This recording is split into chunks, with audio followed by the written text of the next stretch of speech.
निराकार का अर्थ यदि बिना आकार का होता तो हम कुछ बातें रखते हैं आपके पास। अच्छा, उचित को यदि बिना उचित कहना हो तो आप क्या कहते हैं? उचित को बिना उचित कहना हो तो आप क्या कहते हैं? अनुचित कहते हैं। ये अनुचित है, उचित नहीं तो क्या है? अनुचित है। कभी भी उसको निरुचित कहते हैं? क्या कहते हैं? अनुचित। निरुचित नहीं कहते, उसको अनुचित कहते हैं। अर्थ है यदि परमात्मा बिना आकार का होता तो उसे अनाकार कहते, निराकार नहीं कहते। जिस प्रकार हम उचित को अनुचित कहते हैं, उसी प्रकार हम परमात्मा को निराकार न कह करके अनाकार कहते महाराज, यदि उसमें आकार नहीं होता तो। आवश्यक, बिना आवश्यक को क्या कहते हैं? अनावश्यक। कभी भी हम निरावश्यक नहीं कहते। उसी प्रकार निरावश्यक न कह करके हम अनावश्यक कहते हैं। यदि परमात्मा नहीं होता, उसका कोई आकार नहीं होता, तो हम अनाकार कहते, निराकार नहीं कहते, अनाकार कहते। तो निराकार का अर्थ है जिससे सारे गुण निकलते हो महाराज, जिससे सारे आकार निकलते हो, वही निर्गुण और निराकार है। इस प्रकार भगवान ने सगुण और निर्गुण का भेद समझाया। एक बड़ी सुंदर कथा मुझे याद आ रही है, आप सबों ने भी सुनी होगी, हमने भी संतों के माध्यम से सुनी कि एक बार अकबर बादशाह ने यही प्रश्न बिरबल से किया। बिरबल से कहा कि बिरबल, तुम बड़े ब्रह्म ब्रह्म करते हो, बड़े ईश्वर ईश्वर करते हो, आज तक तो हमने तुम्हारे ईश्वर को नहीं देखा।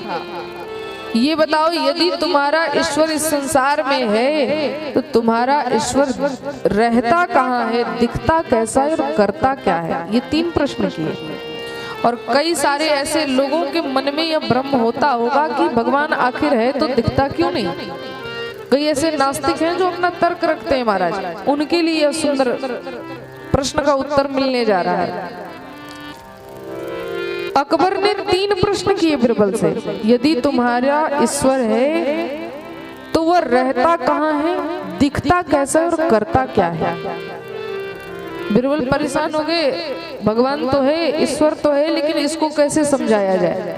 2-3 दिन का समय मांगा और बिरबल अपने घर पर आए, बहुत परेशान, रामायण उठाकर देख दिया, भागवत पढ़ लिया, लेकिन समुचित उत्तर कैसे दिया जाए बादशाह को? बिरबल का एक छोटा सा बेटा था, उसने कहा, पिताजी क्यों परेशान हो? पिता ने सारी बात बताई। कहा, पिताजी आप चिंतित न हो, मैं इन प्रश्नों का उत्तर बादशाह को देकर के आऊंगा।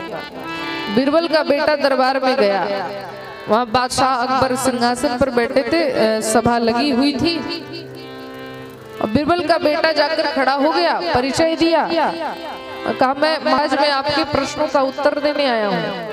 अकबर ने कहा, हाँ मेरे 3 प्रश्न थे, उत्तर दो। तुम्हारा ईश्वर रहता कहाँ है, दिखता कैसा है और करता क्या है?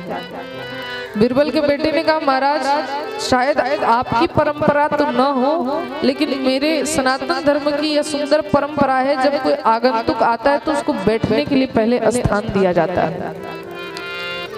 ठीक है, बालक को बिठाया जाए। बालक बैठा, कहा, अब अपने प्रश्नों का, मेरे प्रश्नों का उत्तर दो। कहा, ऐसे नहीं, जब हमारे यहाँ कोई आगंतुक आता है तो उसके पहले कुछ जलपान कराया जाता है उसको। ठीक है, तुम्हें क्या चाहिए? बालकों को दूध बड़ा प्रिय होता है, दूध लाया गया। अभी जो बिरबल का बेटा था, उस दूध में अपनी उंगलियों को फेरने लग गया। लगभग 5 से 10 मिनट बीत गया। अकबर ने सोचा, ये पी तो रहा नहीं, ये क्या कर रहा है? कहा, बालक ये तुम क्या कर रहे हो? कहा, महाराज मैं इसमें से घी निकालने का प्रयास कर रहा हूँ। अरे मूर्ख बालक, तुम प्रश्न का उत्तर देने आ रहे हो, तुम्हें जब इतना ही नहीं पता कि घी ऐसे नहीं निकलता। घी को निकालने के लिए 8 प्रकार की प्रक्रियाएं होती हैं। जो दूध से घी बनाते हैं उनको पता होगा। पहले दूध को गर्म किया जाता है, थोड़ा ठंडा किया जाता है, फिर थोड़ा जामन डाला जाता है, जब वो दही बन जाता है तो मथा जाता है, मथने के बाद जब माखन निकलता है पुनः उसको गर्म किया जाता है। ये 8 प्रक्रियाएं हैं। उसके बाद दूध से हम घी निकालते हैं। ऐसे थोड़ी घी निकलता है। बालक ने कहा बस बस, मैं आपके पहले प्रश्न का उत्तर देने जा रहा हूं। आपने कहा था तुम्हारा भगवान, तुम्हारा ईश्वर रहता कहाँ है? तो बादशाह, जैसे इस दूध के कण कण में घी व्याप्त है, लेकिन दूध से घी बनाने के लिए 8 प्रकार की प्रक्रियाएं करनी पड़ती हैं, उसी प्रकार हमारा परमात्मा, हमारा ईश्वर इस सृष्टि के कण कण में है और उसको भी प्राप्त करने के लिए, निकालने के लिए 8 प्रकार की प्रक्रियाएं करनी पड़ती हैं। यम नियम आसन प्राणायाम प्रत्याहार धारणा ध्यान समाधि। जब व्यक्ति समाधि की स्थिति में जाता है तो ब्रह्म प्रकट हो जाता है, वही निर्गुण ब्रह्म सगुण रूप में आ जाता है महाराज। और अब मैं आपके दूसरे प्रश्न का उत्तर देने जा रहा। आपने कहा कि तुम्हारा भगवान यदि है तो दिखता कैसा है? अब बिरबल का बेटा कटोरी का दूध लिया, ग्लास में पलटा, ग्लास का दूध कटोरी में पलटा। ये क्रम कई बार कर रहा। बादशाह ने पूछा ये क्या कर रहे हो? आपके दूसरे प्रश्न का उत्तर दे रहा हूँ। आपने कहा था कि तुम्हारा भगवान दिखता कैसा है?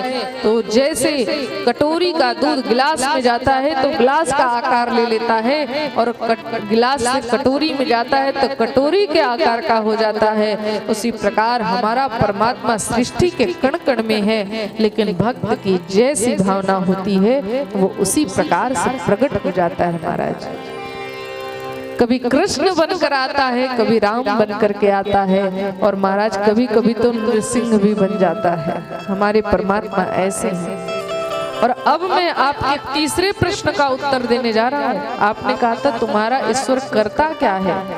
तो सुनो बादशाह, हमारे यहाँ सनातनी परंपरा है कि जब कोई वक्ता भगवान के विषय में बोले तो वो ऊपर बैठता है, श्रोता नीचे बैठते हैं। लेकिन यहाँ उल्टा है, मैं नीचे बैठा हूँ और आप ऊपर बैठे हैं। प्रश्न का उत्तर जानना है तो आपको नीचे आना पड़ेगा। अकबर अपने सिंहासन से नीचे उतर करके बैठ गया महाराज। बिरबल का बेटा उसके सिंहासन पर जाकर के बैठा। कहा सुनो बादशाह, भगवान की कथा कभी ऐसे नहीं सुननी चाहिए, हाथ जोड़ करके सुननी चाहिए। आज अकबर बादशाह को हाथ जुड़वा दिया। कहा मेरा भगवान यही करता है, कब ऊपर वाले को नीचे और नीचे वाले को ऊपर पहुंचा दे महाराज। उसके कर्मों के अनुसार कब ऊपर वाले को नीचे और नीचे वाले को ऊपर कर दे। तो भगवान को समझना बड़ा जरूरी है, और भगवान कभी बुद्धि से नहीं समझा जा सकता। भगवान केवल